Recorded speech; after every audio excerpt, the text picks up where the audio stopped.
Olá, muito bom dia! Sejam bem-vindos ao Record Entrevista de hoje. Que gostoso contar com a sua companhia, né?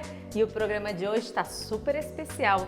Um bate-papo com o Dr. Orlando Mesquita, ele que é urologista e vai tirar várias dúvidas. O bate-papo está super esclarecedor sobre a saúde do homem, a prevenção, a evolução tecnológica na medicina e, é claro, as mulheres, nós também podemos vir ao urologista e tem dicas especiais e prevenção de várias doenças, tanto do homem quanto da mulher. É a partir de agora no Record Entrevista de hoje que já está no ar com a sua companhia. Vem com a gente, vem!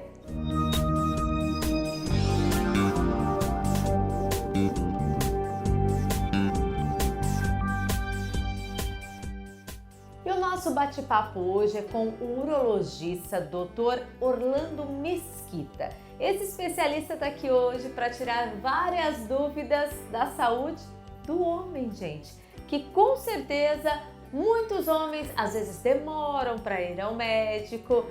Bom, a gente sabe, né? Então vamos lá, porque tem muito esclarecimento hoje sobre a saúde do homem e as explicações. Estava batendo um papo com o doutor aqui. Com certeza, muita gente vai se identificar aí e saber um pouco mais sobre as doenças do homem e como controlar. Bom dia, doutor. Muito obrigada por nos receber aqui. Bom dia, Mara. Foi um prazer. Vamos falar um pouquinho da sua carreira, o doutor que é bem jovem, né? Conta pra gente onde o doutor se formou e por que o interesse pela urologia. Assim, desde de pequeno, né, eu tenho o meu pai como exemplo e ele nunca falou para eu fazer medicina, só que naturalmente aquele amor, aquela dedicação, aquelas amizades que foram se criando inspirou a gente a ir para esse caminho. E durante a minha formação houve uma mudança grande na parte tecnológica da urologia. E isso só reforçou essa vontade de ser urologista. Então, eu saí lá da faculdade de Taubaté, vim aqui para a FAMERP fazer cirurgia geral e urologia e depois fiquei um ano lá no Sírio-Libanês fazendo parte de robótica e cirurgias minimamente invasivas. E hoje estou aqui na faculdade como professor assistente e na parte de câncer. Doutor, explica pra gente essa parte da robótica, como o doutor já entrou nesse assunto, né? Hoje a gente vê a tecnologia em todos os lugares e na medicina ela trouxe um alívio e salva muitas vidas. Por quê? A cirurgia mais evasiva é uma porta aberta para as bactérias, né? Sim. E com a robótica, doutor, além do interesse maior dos jovens, inclusive, né? Ela ajudou muito. Então, assim, a gente não tem tempo assim, de recuperação para o paciente voltar para o trabalho, em perdas sanguíneas, em chance de infecções. Então, assim, no pós-operatório imediato, a gente tem uma melhora muito notória, certo? O que a gente não tem na estatística é que quem faz uma cirurgia robótica, comparado aos outros métodos, seriam por vídeo ou por cirurgia aberta, não vai ter muito impacto na questão assim, da sobrevida livre de câncer, sim. ou da potência ou da continência, que são possíveis problemas em potencial quando você tem a necessidade de fazer um tratamento cirúrgico. Então, quer dizer, os riscos continuam, mas a praticidade e a recuperação é mais rápida. É uma cirurgia bem mais refinada. Você tem um campo de visão bem superior, entendeu? Então, a articulação das pinças te permite fazer uma reconstrução que só no robô você consegue. E, então, assim, sem dúvida que hoje nos Estados Unidos, nos congressos, se discute mais cirurgia vídeo robô, sim. Ou quando não se pode, aberta, entendeu? Mas assim, o grande grosso é a robótica. O que acontece é que por diferença econômica, né? Isso aqui pra gente demora um pouquinho mais para chegar. Mais, principalmente na saúde pública também, né, doutor? Aqui a gente, na faculdade, daqui de Rio Preto, a gente tá com planos aí para começar a fazer o robô no SUS. E isso pra gente é um sonho. Olha que maravilha, né? E doutor, eu sei que o doutor se especializa muito, né? Inclusive, a gente foi agendar essa entrevista, você estava num congresso, né? O que vem de novidade? Mais tecnologia, já que a gente está nesse assunto agora? Na verdade, assim, na urologia, né, uma coisa que a gente ainda precisa melhorar bastante é a questão dos rastreamentos, principalmente aí na próstata, né? O antígeno específico prostático, é o que a gente usa, que é o PSA, ele é um exame que tem quase 40 anos, Mara. Então, olha só. Então, assim, hoje o que mudou foi muito assim, você analisar o perfil de risco, para saber assim, com que periodicidade se faz o toque, como você faz esse rastreamento, entendeu? Sim. Mas a gente acredita que daqui para frente, estou estudando muito outros biomarcadores que dê mais especificidade para quando tiver alterado, da segurança que aquilo ali é uma doença maligna da próstata. Imagino que com o tempo a gente vai ter uma medicina cada vez mais individualizada e mais precisa. Dentro desses estudos genéticos, desses biomarcadores, é uma tendência. Bom, vamos lá, doutor. Saúde do homem. O homem é mais teimoso que a mulher para vir ao médico? Tô certa ou não? Vamos lá, ou isso mudou também? Não, eu acho que tá certa. O homem ele tem muito tabu, né? O exame físico da avaliação da próstata é um exame chato, né? É o popular toque, né? Então assim, é um exame invasivo, assim como a mulher também tem que fazer o Papa ginecologista, Nicolau, que também não deixa de ser invasivo. Mas assim, eu acredito que com o tempo, pelas campanhas que são feitas, a conscientização está sendo cada vez maior. O Novembro Azul, né, que o pessoal faz, campanhas anuais. E isso faz com que a gente tenha mais sucesso no tratamento. Porque quanto mais precoce a gente conseguir fazer um diagnóstico, menos complicações a gente tende a ter, mais sobrevida livre da doença vai ocorrer. Então é extremamente importante esse contato. O que acontece, que eu acho que é muito legal, é que quando o sujeito vem no urologista pela primeira vez, ele imagina que a gente vai sentar lá na frente dele, pedir o exame de sangue, examinar e tchau. E tchau, não é assim. E tem outras questões que a gente gosta de abordar. Então, por exemplo, o crescimento prostático é uma situação muito prevalente na população geral. A partir de quantos anos, doutor, que o homem ele precisa ver ao urologista? Vai depender de como foi a história familiar dele. Sim. Então, por exemplo, se ele teve algum parente de primeiro grau que teve algum acometimento maligno, ou algum pai que morreu do câncer de próstata, ou que teve um crescimento precoce, esse sujeito ele tem que estar mais em contato com o urologista. A partir de quanto tempo? Então, o que a Sociedade Brasileira preconiza é que o contato seja em parentes de primeiro grau, em negros com 45 anos. Sim. E os demais aos 50. Uhum. E isso é o que a gente fala para a população geral, mas assim, a tendência no consultório é a gente fazer um rastreio inteligente, que vai avaliar esse cenário individual, entendeu? E aí você vai definir de quanto tempo você tem que fazer o toque, como que vai ser essa avaliação. E assim, doutor, principais doenças no homem é a alteração da próstata, o câncer e o que mais? Então, uma coisa que se confunde bastante é a questão do crescimento e da inflamação da próstata. Sim. Todo homem, então, a longo prazo, ele tende a ter um crescimento. Sim. Então, esse crescimento, se a gente for analisar por biópsias, assim, com 70 anos de idade, praticamente 100% da gente ia ter algum crescimento. Tá, e o crescimento não tem nada a ver com o câncer ou eles andam juntos? Porque existe essa dúvida, né, doutor? Sim, isso é uma questão até que se confunde bastante. Então, assim, explicando a grosso modo, o câncer ele é uma situação que acontece na zona de periferia da próstata. Ela é uma glândula, mais ou menos do tamanho de uma noz, sim, que fica imediatamente abaixo da bexiga.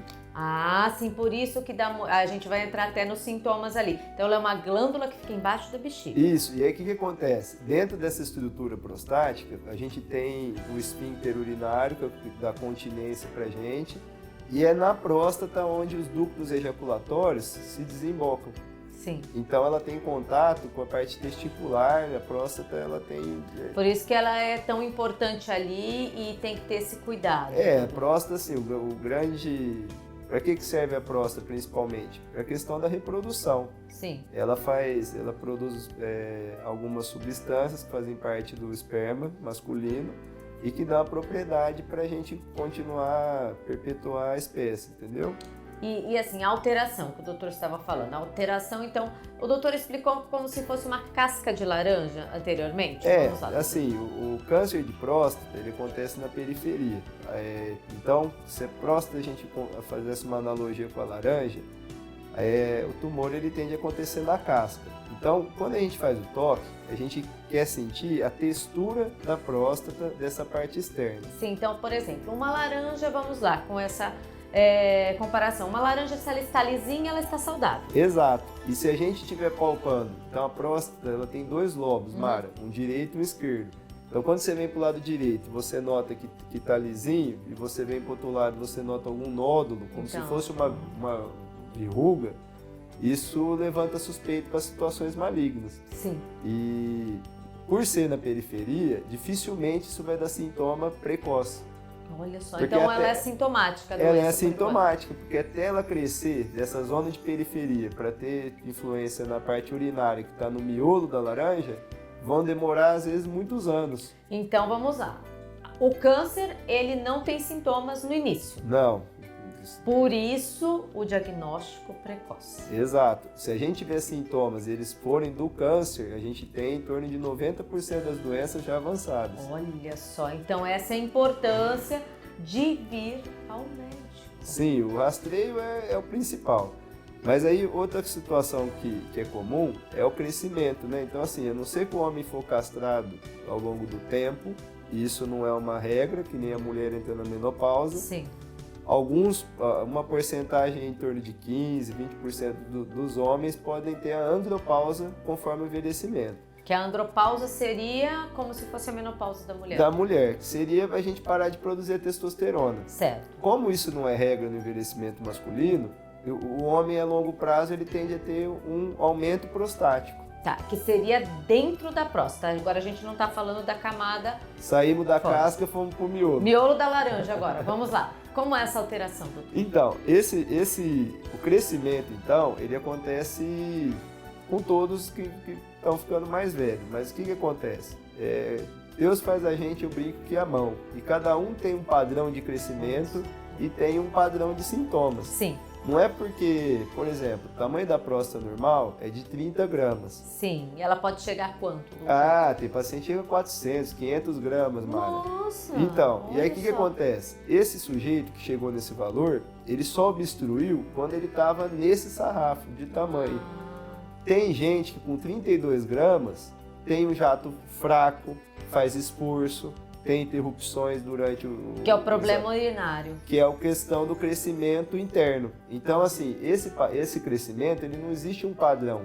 Olha só. A gente vai avaliando ele ano a ano. Conforme o progressivo. E a progressão dos sintomas é de forma insidiosa, porque esse crescimento não tende a ser agudo, tipo assim, de forma rápida. Entendeu? Então ele pode demorar 1 mês, 1 ano, 2 anos, 10 anos, depende do paciente. É um processo que vai acontecendo ao longo da vida. Sim. E até assim, o câncer, o rastreio, ele é feito de forma assim, com o toque, o PSA, até os 75 anos. Olha só. Depois dos 75, não é que a gente negligencia esse rastreio, é que a chance da gente ter um tumor e morrer dele maior. Após os 75 é menor. É menor? É menor. Olha só. A ponto que esse conceito veio de um estudo americano que mostrou que se a gente morrer com 100 anos de idade e fizermos autópsia, 100% dos homens vão ter o tumor da próstata. Olha só. Mas, porém, depois dessa idade é uma coisa indolente, que não deve ser pesquisado e nem tratado porque você não tem o benefício. Olha. Então, é óbvio que isso tem que ser individualizado, porque ninguém tem bola de cristal para saber né? da longevidade de cada um. Cada um, e hoje a longevidade, graças a Deus, com a tecnologia, com tudo, com qualidade de vida. Vai mudando, então tem todo esse cenário, que por isso que eu estava falando que é uma coisa tão legal, porque é bem individualizado. Sim. Então vamos lá, doutor. Câncer de próstata, uma coisa, alteração, outra, sintomas urinários, né? E os tratamentos? Calma, a gente já vai contar. É rapidinho, nós vamos por um breve intervalo e daqui a pouquinho a gente volta com mais explicações do doutor. Tô adorando o nosso bate-papo e é claro, você já tirou várias dúvidas, né? Mas não saia daí, a gente volta daqui a pouquinho.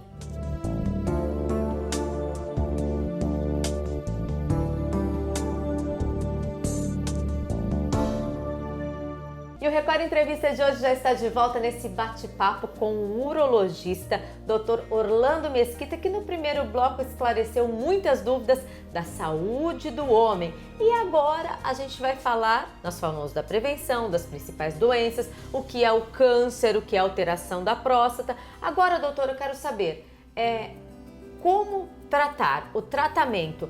A próstata, ela chega a um ponto que precisa de uma cirurgia mesmo não tendo câncer? Explica pra gente, por favor. Então, é o seguinte, voltando à história da laranja, alguns pacientes, então, progridem de forma mais acentuada no sintoma urinário. Que sintomas que são esses? Como aquele miolinho vai aumentando e comprimindo o canal, o sujeito a longo prazo ele vai tendo esforço, o jato mais fraco, vai tendo interrupção, vai tendo sensação de resíduo, ele começa a aumentar a frequência que ele vai no banheiro, tanto de dia quanto durante a noite. E fica muito tempo no banheiro às vezes? Fica porque como esse jato é mais fraco, Mara, ele vai demorar mais tempo para esvaziar o mesmo volume. E ele pode até fazer xixi na cama, pode vir a fazer isso? Pode, porque o que acontece? A bexiga ela começa a ficar hiperativa. E aí a gente, como que funciona? A gente sempre tem uma primeira vontade de urinar, que é a primeira condução que a bexiga manda pro cérebro da gente como, preciso ir Tô com vontade de ir ao banheiro, tem que ir. Entre essa primeira vontade e a última, vamos falar assim, geralmente a gente tem um intervalo. Sim. E esse sujeito começa a ficar com o que a gente chama de urge-incontinência, que é a urgência seguida da perda. Sim. E aí, então, a maioria desses pacientes que vão evoluir nesse sentido fazem um tratamento clínico, que vai por comprimidos. Sim. E esses comprimidos compensam esses sintomas e evitam que a longo prazo essa próstata progrida. E faça o xixi certinho. Aí, parte da gente, mesmo às vezes tomando remédio ou por não tolerar a medicação, enfim, vai necessitar de um tratamento cirúrgico, que é diferente quando a gente está falando do tumor da próstata. Porque assim, o tumor a gente está falando que é na casca. Sim, então a cirurgia é mais ela tem que, ali, então, assim.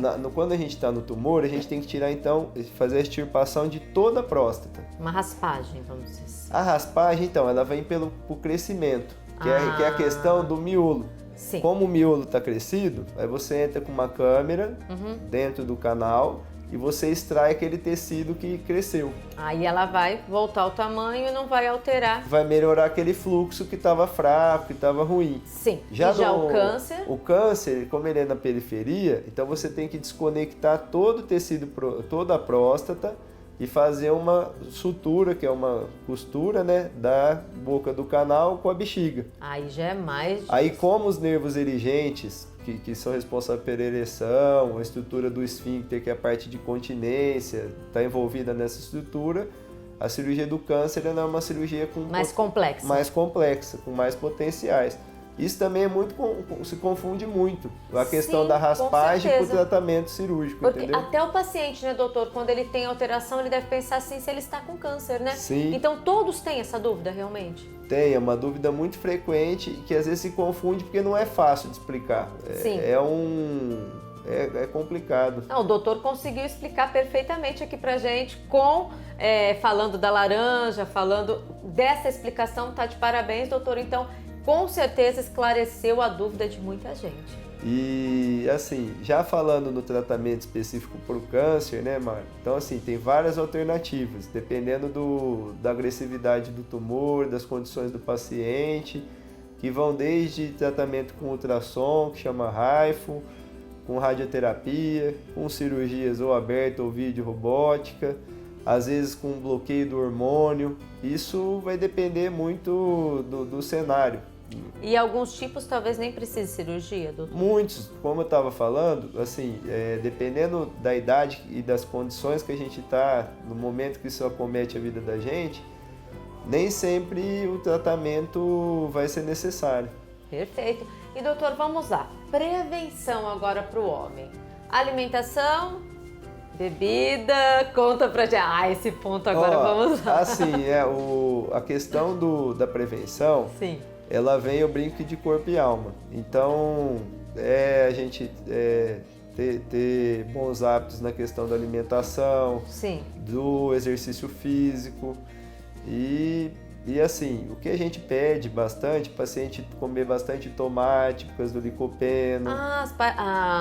Vermelho, né? Eu já ouvi falar, é verdade, então, doutor? Por exemplo, aquele suco de uva integral que tem o resveratrol. Não é o vinho, é o suco de uva. É o resveratrol que vem daquela uva vermelha, né? Sim.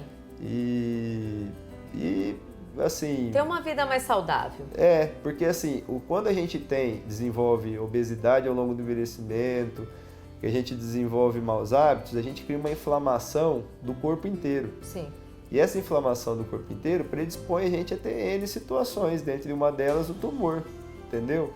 Então, é chover no molhado. Tanto que quando o paciente vem aqui na urologia, eu sempre peço para ele fazer um check-up cardiológico para checar mesmo que ao mesmo tempo, porque é para aproveitar aquela oportunidade. Sim.